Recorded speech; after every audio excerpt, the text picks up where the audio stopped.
Assalamualaikum warahmatullahi taala wabarakatuh. Internet marah, tak tahu masalah dia seluruh dunia agaknya.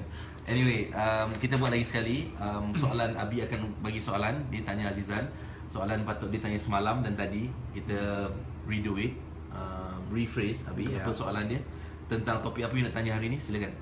Okey, banyak iklan perayaan terutamanya menggambarkan kemiskinan sebagai latar story dia. Dia macam bagi mereka tu miskin tu tak apalah, janji asal bahagia. Okey, dalam konteks Dr. Azizan sendiri, miskin tu macam tak kena untuk kita jadikan satu budaya kot. Okey, poinnya apa? Soalannya Poinnya apa pandangan doktor dalam hal ini sebelum saya further dengan soalan satu lagi? Maksudnya adalah soalan apa? Adakah okey dengan miskin tu? Adakah okey dengan persepsi bahawa miskin tu okey? Miskin tu okey. Janji bahagia. Janji bahagia. Okey. Dah, you all rasa okey ke?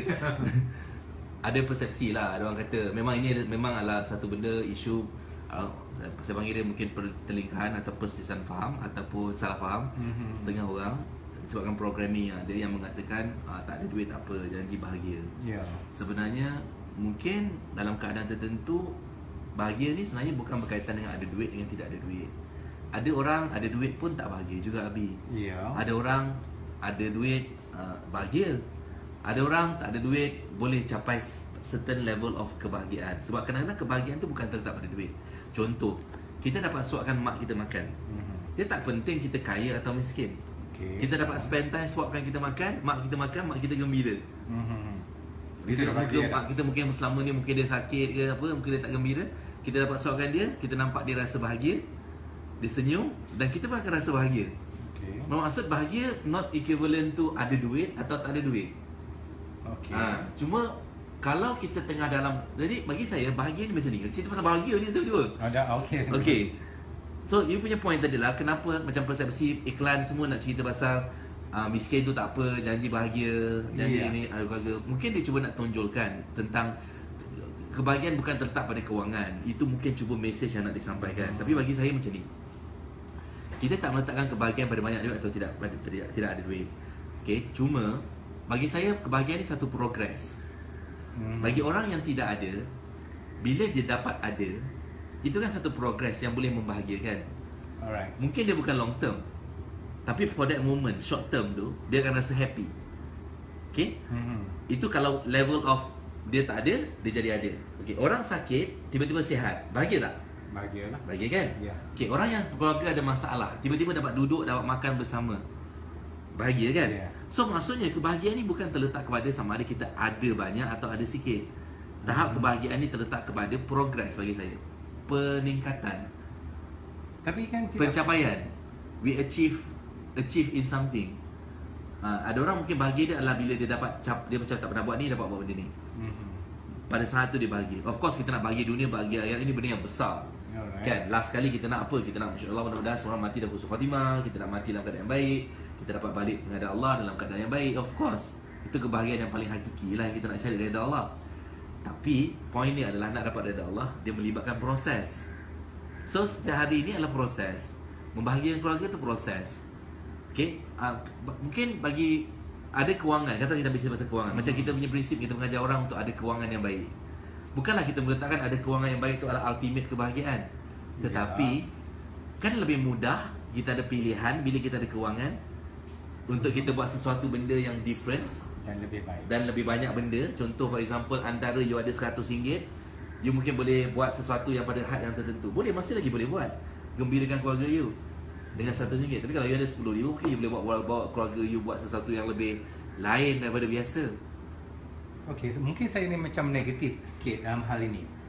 Kalau mungkin lah kalau macam tu saya tak cari duit yang banyak lah, just tak payah. Itu bahagia je. Dalam keadaan ekonomi sekarang pun macam tak apa. Dia macam ni Abi, kalau ada setengah orang yang masih lagi percaya yang tak apa, aku tak ada duit tak apa, janji aku hidup, syukur, dan dia tak komplain. Tak komplain. Apa benda pun berlaku keliling, harga kos meningkat, tak apa, aku syukur, aku bahagia, aku tak perlu duit, aku tunggu mati, dah fine lah. You know, itu pilihan masing-masing apa at the end of the day. Tapi ada setengah orang yang saya tak suka ni adalah, yang saya tak gembira adalah orang yang those people yang dia pilih untuk berada pada tahap kewangan yang begini, belum campur lagi dia macam saya dulu isap okok. Kos kita belanja isap okok macam tu banyak. You know, kos meningkat, tapi kita punya kos rokok tu meningkat juga. Kan? Lepas tu kita komplain pula semua benda bagi mahal. Dan kita tak buat effort.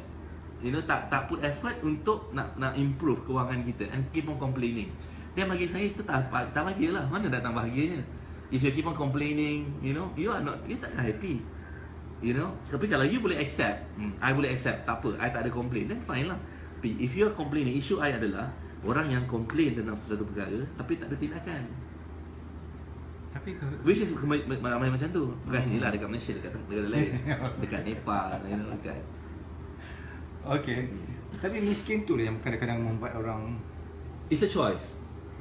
Apa topik kita sekarang ni, kita tanya lah, petang ni saya rasa you tengah cuba nak point berdaya adalah soalan adakah okey, ada duit, tak ada duit. Adakah itu boleh membawa kebahagiaan kalau tak ada duit? You know, bagi I, it's a choice. At the end of the day, it's a choice. Keluarga kita dulu tak ada duit. Ayah saya kerja kerajaan, mana ada duit. Tapi nak kata bahagia itu, alhamdulillah kita bahagia in that life. Ketika itu, of course kita ada cabaran, of course kita ada benda yang kita tak gembira, you know. Tapi apa yang saya buat adalah saya melihat itu sebagai satu proses. I'm learning that one day I want to make them happier dengan bagi apa benda yang dia nak ketika tu.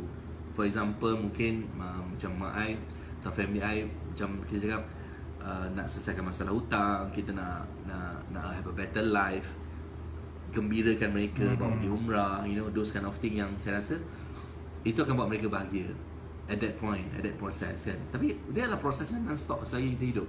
Dia bukan kata kita dah capai benda ni, berapa minit you akan gembira. You ada salary account you masuk 2 juta, you akan gembira mungkin sebulan, 2 bulan. Lepas tu you want to have more, or either you want to have more or you want to use it to help more people, kan, nak bantu lebih ramai orang. So ada 2 juta, you mungkin derma 1 juta.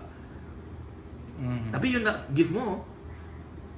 Sepatutnya kalau give kan? more, you have to have more lah, kan. So it depends on apa you punya pilihan.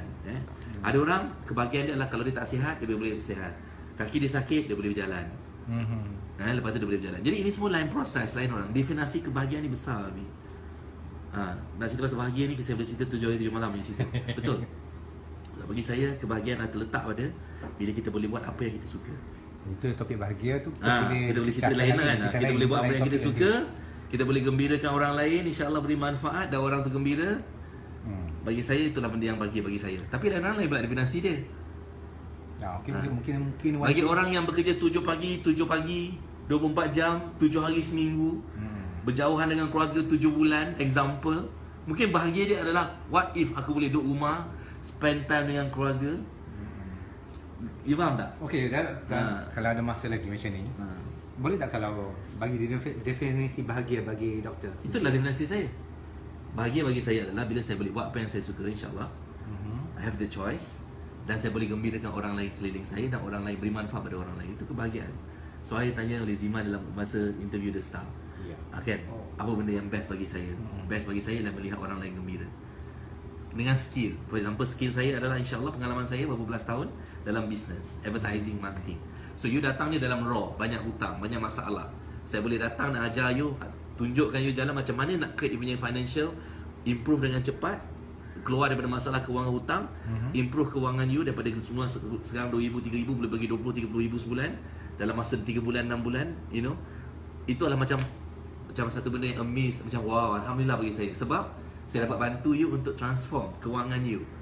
Which mudah-mudahan lepas tu saya akan ajar you kewangan you lebih baik, lebih banyak masa dengan keluarga. Kan? You lebih appreciate masa you dengan keluarga. Dan lepas tu you start plan to have choice. Kalau you meninggal, insya-Allah na'udzubillah, panjang umur, tapi you meninggal satu masa nanti, you akan hidup dalam keadaan yang you dah buat yang terbaik, you dah beri manfaat pada orang, dan you ada masa. Mana orang tak ada masa? Sangat. Kan? Masa, komoditi kita masa. Anyway, so hari ni itu je lah soalan yang banyak sangat cerita. Okay. Anyway. Okay, terima kasih kamu untuk hari ni. So kita sambung lagi, tanya Dr. Azizah insya-Allah minggu depan. InsyaAllah. Kita ambil beberapa slot lagi, kita cuba berusaha supaya kita boleh share dengan ramai anda untuk certain thoughts. Ada banyak kita nak cerita Banyak saya nak cerita pasal TPPA sebenarnya. Ni sensitif topik dia. InsyaAllah kalau kita dapat peluang kita cerita pasal TPPA. Macam mana? Banyak. Alright. Okay, terima kasih banyak. Assalamualaikum warahmatullahi wabarakatuh.